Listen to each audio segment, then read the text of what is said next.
بسم اللہ الرحمن الرحیم۔ قرآن کریم میں اللہ تبارک و تعالی بعض ایسے قوموں کا تذکرہ فرماتے ہیں جو اللہ رب العزت کی نافرمان ہوئیں اور اللہ تعالیٰ نے ان کو سزا میں پھنسا دیا۔ اس کے مد مقابل اللہ تبارک و تعالی بعض ایسی قوموں کا بھی تذکرہ فرماتے ہیں جن پر اللہ تبارک و تعالی نے اپنا انعام کیا۔ دونوں مخالف چیزیں، ایک وہ قوم ہے جو اللہ کی نافرمان بنی، اللہ تعالیٰ نے کسی سزا میں اس کو پھنسا دیا، دوسری طرف وہ قوم ہے جس پر اللہ تعالیٰ اپنے انعامات برساتے ہیں۔ ان دونوں چیزوں کے بیان کرنے کے بعد اللہ تعالیٰ جا بجا قرآن میں یہ بھی فرماتے ہیں کہ اس میں غور کرو۔ یہ جو ہم نے احوال بیان کیے ہیں، حالات بیان کیے ہیں، اس کے اندر غور و فکر کرو۔ ان قوموں کے حالات میں غور و فکر کرنا ایک اللہ کی طرف سے ہماری طرف ایک امر متوجہ ہے کہ اس پہ سوچو۔ دوسری بات، جس کو یہ صلاحیت مل جائے کہ وہ ان کے اندر سوچے اور اس بات کو مد نظر رکھے کہ ایک کو اللہ عذاب میں گرفتار کر رہے ہیں، ایک پر اللہ انعام برسا رہے ہیں، اس کی وجہ کیا ہے؟ آج ہمارے اندر سے سوچنے کی حس ختم ہو چکی ہے۔ آج ہمیں سوچنا چاہیے تھا۔ یہ ہمارے پاس فیس بک پہ بہت سارے پیجز آتے ہیں دینی، کوئی حدیث کے نام سے، کوئی قرآن کی آیت کے نام سے، کوئی قصے کے نام سے، مگر ہمارا ذہن کیا ہے؟ آگے بھیجو، لوگ لائک کریں، فالوور بڑھیں، لیکن کبھی میں اس کو پڑھتا نہیں ہوں کہ اس میں لکھا کیا ہے، اس میں کہا کیا ہے۔ اس طرف میری توجہ نہیں جاتی۔ کھیلنے کا بڑا ماہر ہوں، فالوور بڑھانے کا بڑا ماہر ہوں، لوگ مجھے لائک کریں میرے پیج کو اور یہ کریں، اس کے بڑا ماہر ہوں، لیکن اس کے اندر ہے کیا؟ اس سوچنے کی صلاحیت کو میں نے اپنے اندر سے ختم کر دیا۔ یہی چیز قرآن نے ہم سے کہی تھی کہ ان قوموں کو جو تذکرے ہیں اس میں غور کرو۔ کسی کو اللہ سزا دے رہا ہے، کسی پر اللہ انعامات کر رہا ہے، یہ کیوں؟ کیا وجہ ہے؟ اس کے بعد دوسری بات سمجھنے کی ہے، اللہ تعالیٰ اس دنیا کے اندر اپنے بندوں پر آزمائش لاتے ہیں۔ نبی کریم صلی اللہ علیہ وسلم نے فرمایا اللہ تعالیٰ سب سے زیادہ آزمائش انبیاء پر لے کے آتے ہیں، پھر ان کے قریب جو ہے ان پر، پھر ان کے قریب جو ہے ان پر۔ ایک طرف سزا نافرمانوں کی بھی ہے، ایک طرف مصیبت اور پریشانی اللہ کے نیک بندوں کی بھی ہے۔ لوگوں کا حال یہ بن جاتا ہے کہ جب آزمائش، مصیبت، تکلیف، پریشانی آتی ہے تو زبان پر ایک بات جاری ہوتی ہے، انبیاء پہ بھی تو آئی تھی، صحابہ پہ بھی تو آئی تھی، مطلب کیا ہے کہ میں بھی درجے میں ان کے قریب ہوں، اس لیے میرے اوپر بھی مصیبت آ رہی ہے، پریشانی آ رہی ہے، تکلیف آ رہی ہے۔ غالباً میری بات سمجھ نہیں آئی۔ آج کے دور میں اگر کسی پر مصیبت، پریشانی، تکلیف آتی ہے تو اس کا نام ہے کہ صبر کرو۔ اگر کوئی آ کر کے کہے بھی کہ ہمیں پتہ چلا جی آپ پر یہ مصیبت ہے، یہ پریشانی ہے، تکلیف ہے، تو اگلے کو کہنا چاہیے آپ بھی ہمارے لیے دعا کرو، اللہ ہمیں صبر کی توفیق دے۔ نہیں، ہماری بزرگیت انبیاء پہ بھی تو آئی تھی، صحابہ پہ بھی آئی تھی، مطلب کیا ہے؟ میں بھی درجے میں ان تک پہنچ چکا ہوں۔ کیا سوچ ہے ہماری؟ دل کرتا ہے 21 توپوں کی سلامی دینی چاہیے۔ کیا سوچ ہے ہماری؟ جی انبیاء پہ بھی تو حالات آئے، صحابہ پہ بھی تو آئے، حالانکہ جواب کیا تھا؟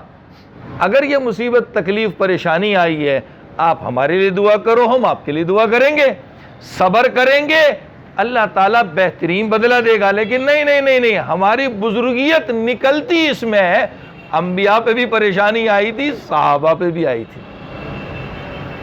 اس کے بعد اگلی بات سمجھیں، کیا دنیا کے اندر یہ دولت مل جانا، طرح طرح کی نعمتیں مل جانا، راحت کے اسباب مل جانا، یہ بندہ کیا اللہ کے قریب ہو گیا ہے؟ یہ بات سوچنے کی ہے۔ ایک آدمی کے پاس بڑا بینک بیلنس ہے، گاڑیاں ہیں، بنگلے ہیں، بزنس ہے، تو کیا دیکھنے والا یہ سمجھے کہ یہ اللہ کے قریب ہو گیا ہے؟ اللہ تعالیٰ اس سے زیادہ محبت کر رہے ہیں، اور یہ خیال آتا بھی ہے، اور اس بات کو انسان سوچتا بھی ہے کہ فلاں کے پاس اتنی نعمتیں ہیں، یہ ہے۔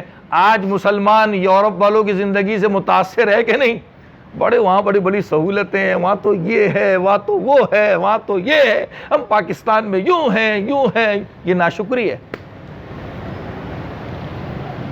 یہ ناشکری ہے، اللہ چھین لیتا ہے،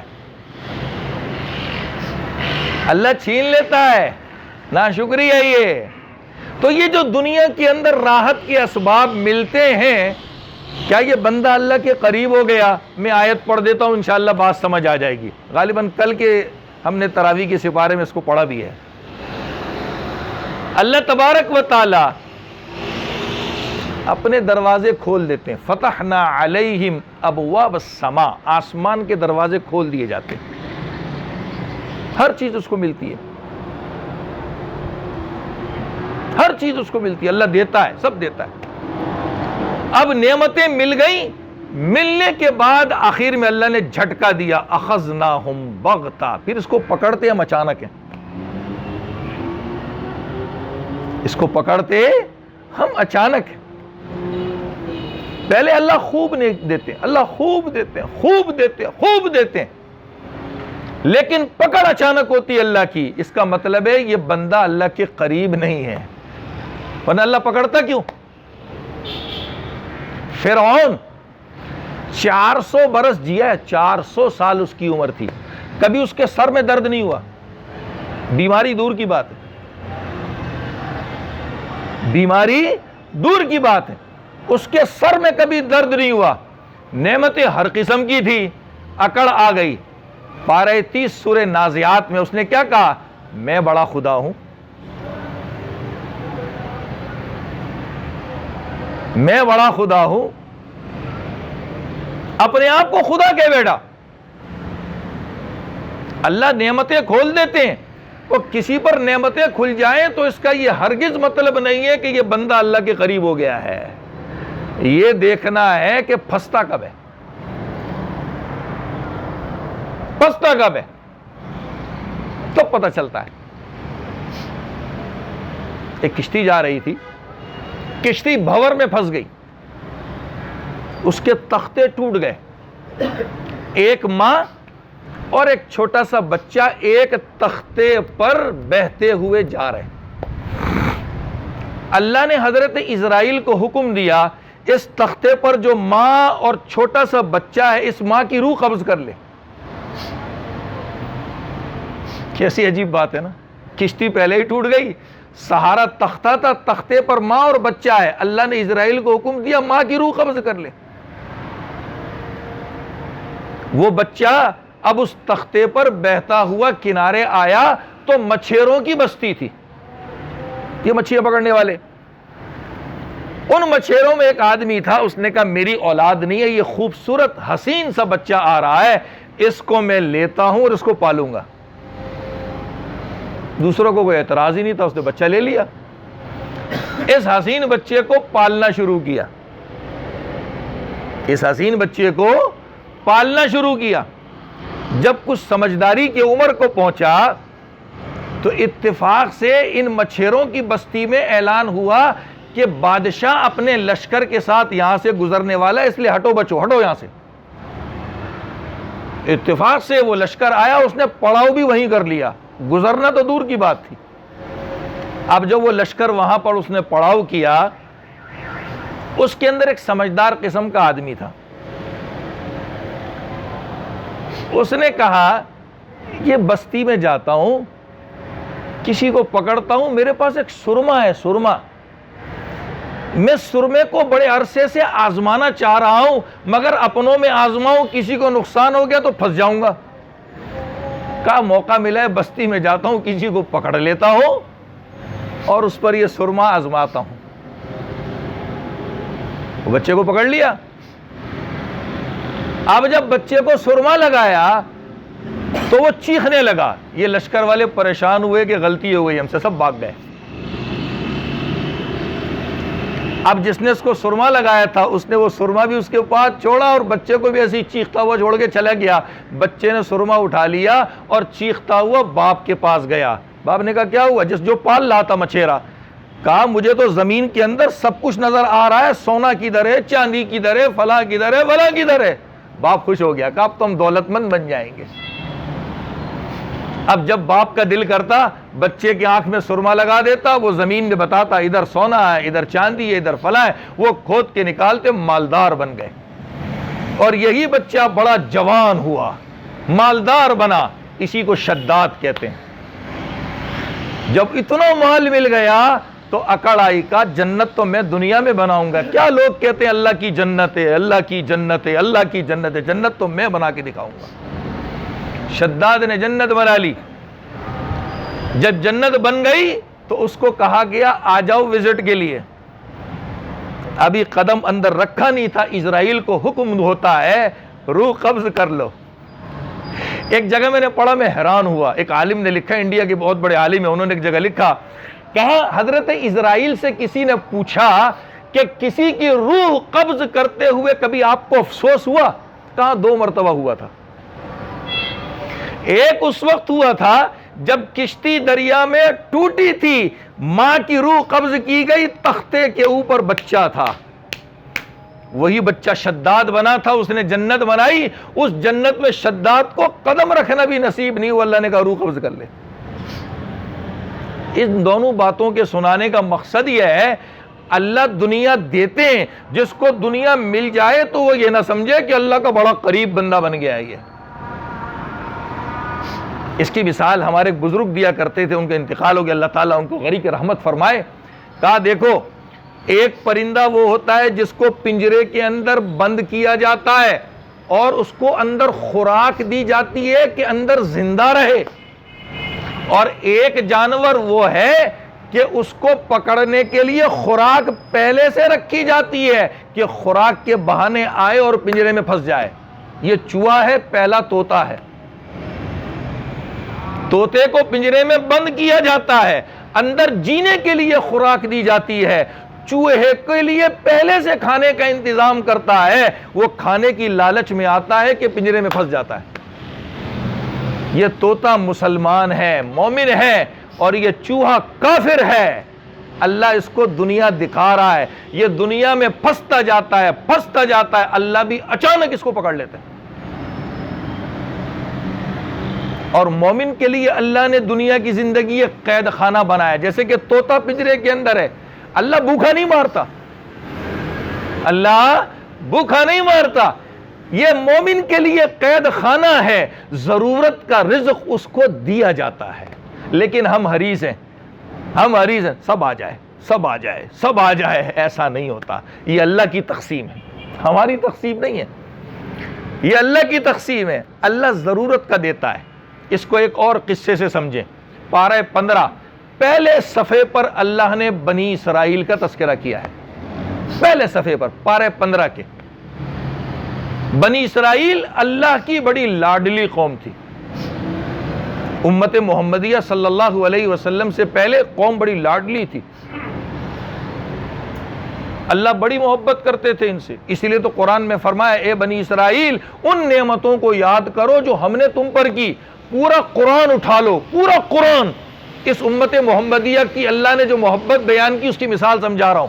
ان کو تو جتلایا, اے بنی اسرائیل تم نعمتیں یاد کرو جو ہم نے تم پر کی ہے. قرآن اٹھا کے دیکھ لو کہیں اللہ نے کہا ہو اے امت محمدیہ ہم نے تمہیں روزی دی, ہم نے تمہیں یہ دیا, ہم نے, کہیں نہیں ملے گا. یہ اللہ کی محبت ہے. ہاں ایک نعمت اللہ نے جتلائی ہے, اے مومنو ہم نے تم پر احسان کیا کہ رسول تمہارے اندر بھیجا ہے. اور کوئی نہیں ملے گا قرآن میں. پڑھ لو پورا قرآن، اگر کہیں مل جائے تو مجھے بتا دینا کہ اللہ نے کہا ہو اے امت محمدیہ ہم نے تم کو یہ دیا، تم کو یہ دیا، تم کو یہ، نہ نام لے کر نہیں کہا، بنی اسرائیل پر جتایا تھا، ہاں امت محمدیہ پر ایک بات جتائی، کہا ہم نے تمہارے اندر رسول بھیجا، اذ بعث فیہم رسولا، یہ جتایا اللہ نے، پارہ 4 کے اندر موجود ہے۔ یہ بنی اسرائیل اللہ کی بڑی لاڈلی قوم تھی۔ حضرت داؤد اور حضرت سلیمان علیہم السلام، ان کو اللہ تعالیٰ نے بڑے خزانے دیے تھے، سونا چاندی بہت کچھ ان کے پاس تھا۔ یہ جو بیت المقدس ہے، یہاں پر ایک باقاعدہ جگہ بنی تھی جہاں حضرت داؤد، حضرت سلیمان علیہم السلام نے جو اس اپنی بنی اسرائیل قوم کے لیے جو کچھ کیا تھا وہاں جمع تھا۔ کتنا تھا ابھی قصے میں پتہ چل جائے گا۔ اتنی دنیا کی ان کو نعمتیں دی اور کہا یہ کہ اللہ کی فرما برداری کرو، زندگی گزارو، بس اور کچھ نہیں چاہیے ہمیں تم سے۔ سرکش بن گئے، سرکش بن گئے، ایسے سرکش بنے اللہ تعالیٰ نے پکڑ کے، دنیا مل گئی تھی نا، مستی آ گئی، اللہ نے ایک مجوسی بخت نصر کو اٹھایا، آتش پرست بخت نصر کو اٹھایا، بیت المقدس آیا، اس نے اینٹ سے اینٹ بجا دی، نہ عورتوں کو دیکھا، نہ بچوں کو دیکھا، نہ بوڑھوں کو دیکھا، نہ جوانوں کو دیکھا، خوب قتل عام کیا۔ اور جو حضرت داؤد اور حضرت سلیمان علیہ السلام نے اپنی اس بنی اسرائیل قوم کے لیے خزانہ چھوڑا تھا، 1,70,000 لکڑی کی گاڑیوں پر وہ خزانہ اٹھایا۔ کتنا؟ 1,70,000 گاڑیوں پر، سب لے گیا ایران، اور جوانوں کو بھی قید کر لیا، عورتوں کو بھی قید کیا، سب کو ہانکتا ہوا لے گیا۔ اللہ نے کہا تھا میری مان کے چلو، نہیں مانا، اللہ نے کافر کو اٹھایا، اینٹ سے اینٹ بجا دی، اس نے اینٹ سے اینٹ بجا دی، سب کو قید کر دیا گیا، اور غالباً 100 سال یہ بخت نصر کی قید میں رہے، 100 سال، 100 سال۔ پھر اللہ کو ان پر رحم آیا، جب اللہ کو رحم آیا ایک اور بادشاہ کو اٹھایا، اس نے ان کو آزادی بھی دلائی، اور آزادی دلانے کے بعد وہ 1,70,000 گاڑیوں پہ جو ان کا خزانہ آیا تھا وہ بھی واپس کیا، جاؤ لے جاؤ لے جاؤ۔ اب آ گئے دوبارہ بیت المقدس، سزا ملی تھی نا، تھوڑے ہماری طرح جب مصیبت آتی ہے 2 دن اللہ بہت یاد آتا ہے، ایسے قریب ہو جاتے ہیں اللہ میرا ہے اور کسی کا نہیں ہے، پھر 2 دن کے بعد بھول جاتے ہیں۔ بنی اسرائیل نے بھی یہی کام کیا، پھر مستی شروع ہو گئی ان کو، اللہ نے پھر پکڑوایا۔ اس قصے کے سنانے کا مقصد یہ ہے ہمیں ان چیزوں میں غور کرنا ہے کہ دنیا میں اللہ دنیا کسی کو دیتا ہے تو دنیا ملنے سے وہ اللہ کا قریب نہیں بن جاتا۔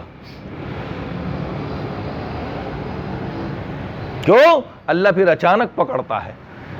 اللہ جس کو ضرورت کی دے رہا ہے اس کی گزر بسر ہو رہی ہے، کبھی راحت کبھی مصیبت، کبھی راحت کبھی مصیبت، راحت شکر کے لیے آتی ہے، مصیبت صبر کے لیے آتی ہے۔ صابر اور شاکری جنتی ہے، صابر اور شاکری جنتی ہے، یہ ہائے ہائے ہائے کچھ نہیں ہے۔ اللہ ان قصوں سے ہمیں کہتے ہیں کہ تم عبرت پکڑو، سیکھو، سمجھو کہ اللہ سے قربت کیا چیز ہے۔ دنیا نہیں اللہ سے قربت کہ جس کو دنیا مل گئی وہ اللہ کے قریب ہو گیا۔ اللہ سے قربت اللہ کی بندگی دلاتی ہے۔ جتنا انسان اللہ کی بندگی کرتا ہے، اللہ کی نشانیوں کو سوچتا ہے، اتنا اللہ سے قریب ہوتا جاتا ہے۔ کہتے ہیں کہ یہ جو اذان ہے نا، اذان یہ پورے دین کا خلاصہ ہے۔ یہ جو اذان دی جاتی ہے، ہم دن میں 5 مرتبہ سنتے ہیں، یہ پورے دین کا خلاصہ ہے۔ اسی لیے تو ہمیں حکم دیا گیا کہ اذان کے وقت ادب سے اس کو سنا کرو، اذان کے وقت ادب سے اس کو سنا کرو۔ اور رسول کریم صلی اللہ علیہ وسلم نے فرمایا، دیکھیں پوری زندگی میں اللہ کے نبی نے یہ نہیں کہا اپنی امت سے میرے لیے مغفرت مانگو، میرے لیے یہ مانگو، میرے نہ کچھ نہیں کہا۔ ہاں امت کو ایک پیغام دیا، کیا پیغام دیا؟ کہ جب اذان ہو جائے، اذان ہونے کے بعد میرے لیے مقام محمود مانگو، تو جو اذان کی دعا میں ہے، آتی محمد الوسیلۃ والفضیلہ الی آخری، یہ مانگو۔ نبی نے جس کے بارے میں کہا ہو کہ یہ میرے لیے مانگو، اس کی قبولیت میں شک ہو سکتا ہے؟ نہیں ہو سکتا، اس کے بعد اپنی حاجت کی دعا مانگ لو، انشاءاللہ وہ بھی قبول ہو جائے گی۔ اذان کے اندر پورا دین سمجھایا، نبی نے کہا اس اذان کے بعد میرے لیے یہ دعا مانگو، اس میں اگر اپنی ضرورت بھی مانگ لیں گے اللہ وہ دے دے گا۔ لیکن کیا ہے، ہم نے سوچا نہیں ہے، ہم نے سوچا نہیں ہے۔ امام جلال الدین سیوطی رحمۃ اللہ علیہ نے ایک روایت لکھی ہے، کہا انسان جب نماز میں سجدہ کرتا ہے اللہ کے قدموں پر کرتا ہے، ایک نماز میں کتنا اللہ کے قریب ہو جاتا ہے، مگر ہم تو نماز میں ہی نہیں آتے، تو اللہ سے قریب کہاں سے ہوں گے؟ ہماری قربت کیا ہے؟ پیسہ آ جائے، بنگلے آ جائیں، ہم اللہ سے قریب، ہم پھر بھی نہیں، پھر سرکش بن جائیں گے۔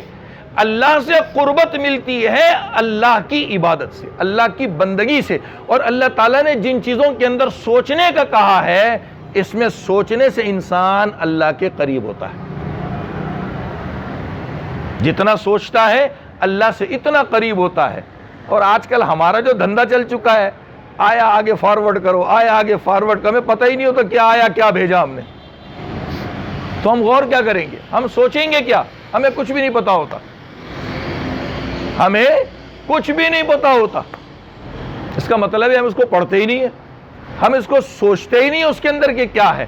اللہ تعالیٰ رمضان المبارک ہمیں ایک موقع دے رہے، اور یہ جو حالات ہیں، یہ حالات بھی ہمیں سمجھا رہے ہیں کہ اپنی زندگی پہ غور کرو کہ تم اس مصیبت کے بھنور میں کیوں پھنسے ہو، کیا جرم کیا تم نے، کون سی نافرمانی کی، کیا کیا جس کی وجہ سے آج یہ حالات ہو گئے۔ 2 مہینے ہونے والے ہیں، ہمارے حالات بہتر نہیں ہو رہے۔ کیا ہم میں سے کسی کی دعا میں، کسی کی نماز میں اتنی جان نہیں ہے کہ اللہ یہ حالات کھول دے ہمارے؟ یہ بھی تو سوچنے کی بات ہے نا۔ اتنے سارے پاکستان کے اندر موجود ہے، پوری دنیا میں ہیں، اربوں لوگ موجود ہیں، کیا ہم میں سے کسی کی نماز میں، کسی کی دعا میں اتنی پاور نہیں ہے کہ ہم اللہ سے کریں اور اللہ تعالیٰ ہمارے یہ حالات کھول دیں؟ معلوم ہوتا ہے کہ ہم نافرمان بہت ہیں۔ کسی اور کو مت کوسو، ورنہ وہ بھی تو لوگ تھے نا کہ جب جنگل میں پھنستے تھے تو اللہ سے کہتے تھے اللہ میری قوم میں پہنچا دے، شیر آتا تھا اپنی پیٹھ پہ سوار کر کے قوم میں چھوڑ کے چلا جاتا تھا۔ وہ بھی تو حضرت موسیٰ تھے جب نبوت نہیں ملی تھی، اپنے قوم سے جا رہے تھے، راستہ بھٹک گئے، ہاتھ میں لاٹھی تھی، کسی نے آ کر کے غیب سے کہا اس لاٹھی کو اوپر اٹھاؤ، ٹارچ بن گئی، روشنی دے دی، اور یہی لاٹھی تھی جس نے راستہ دکھایا۔ نبوت نہیں ملی تھی، نبوت سے پہلے کی بات ہے یہ۔ آج ہمارے اندر کوئی ایسی پاور کی چیز نہیں ہے، کسی چیز میں ہماری پاور نہیں بچی کہ ہم اللہ کے حضور اس کو پیش کر کے اپنے حالات درست کروا سکیں۔ ہمیں سوچنا ہے اس بارے میں۔ اسی لیے قرآن میں اللہ نے نافرمان قوموں کا، ان کی عذاب کا تذکرہ کیا، فرما بردار لوگوں کا تذکرہ کیا، ان پر انعامات کا تذکرہ کیا۔ کیوں؟ یہ بندے سوچیں، اس کی تہ تک پہنچیں، ہمیں اللہ کیسے ملے گا، اللہ ہمارے حالات کیسے درست کریں گے، یہ ہمیں سمجھنا ہے۔ جب یہ سمجھ آ جائے گا انشاءاللہ ہمارے حالات بہتر ہو جائیں گے۔ اللہ ہم سب کو عمل کی توفیق دے دے۔